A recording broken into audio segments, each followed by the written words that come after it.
Have you ever heard those tragic stories about people freezing to death inside their own homes, even in a seemingly modern city? It sounds like something from a bygone era, right? But shockingly, it still happens today. It leaves us with a chilling question.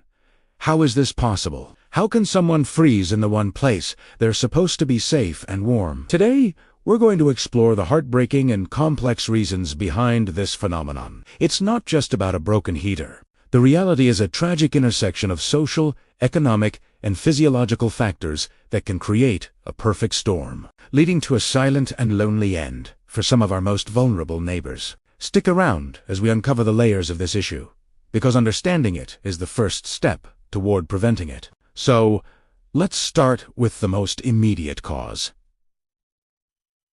The failure of heating systems. For many, a broken furnace is an inconvenience. You call a repair service, maybe bundle up for a day or two, and life goes on. But what if you can't afford that repair bill? For low-income individuals and the elderly living on a fixed income, a sudden expense of hundreds or even thousands of dollars is simply impossible. They're faced with a terrible choice: go into debt or try to brave the cold. Landlords are legally obligated to provide heat, but navigating that system can be slow and difficult. A tenant might report a broken heater, but the landlord could delay repairs for days or even weeks. In a severe cold snap, that delay can be fatal. This is especially true in older, poorly insulated buildings where temperatures can plummet dangerously fast once the heat is off. It's a bureaucratic nightmare that can have deadly consequences. Beyond just broken heaters, there's the crushing weight of utility costs. We've all seen our energy bills spike in the winter, but for some, that spike is the difference between having heat and buying groceries. This is a real dilemma, known as heat or eat. Faced with this impossible choice, many people, particularly seniors, will resort to fuel rationing. They'll keep the thermostat set dangerously low, maybe 50 or 60 degrees Fahrenheit, or only turn it on for an hour or two each day, just to take the edge off.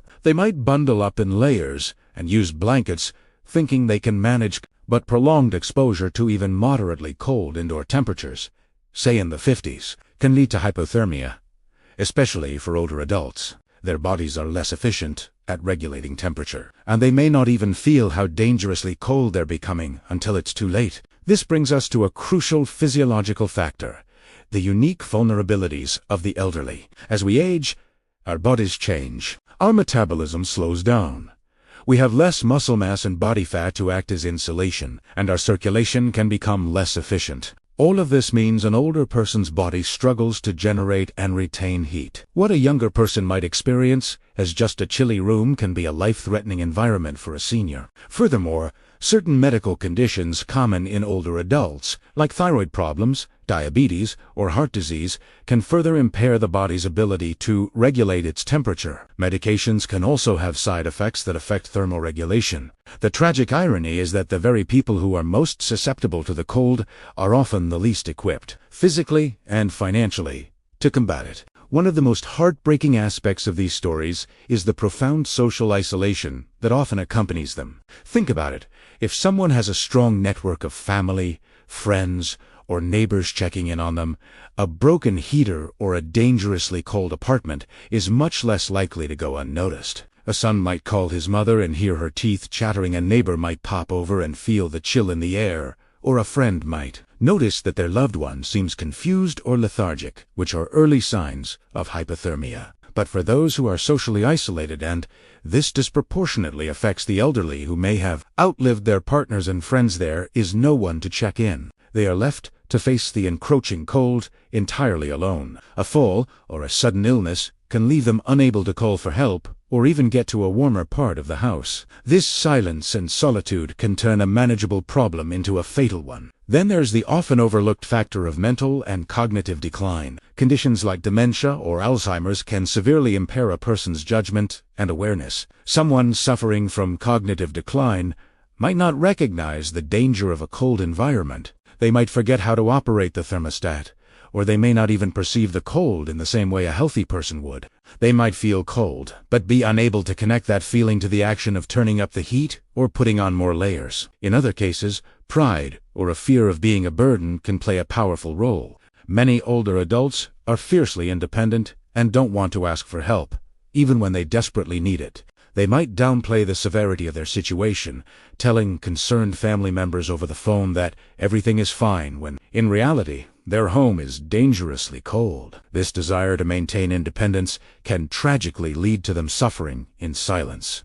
We also have to consider the physical environment of the apartment itself. Many of the victims of indoor freezing live in older, dilapidated buildings. These homes often suffer from poor insulation, drafty single-pane windows, and cracks in the walls that let the cold air seep in relentlessly. In these types of dwellings, even a functioning heater has to work overtime just to maintain a barely comfortable temperature, driving up utility bills. And when the heat does fail, the indoor temperature can drop to match the outdoor temperature with alarming speed. It's a structural problem that traps people in a cycle of high costs and high risk.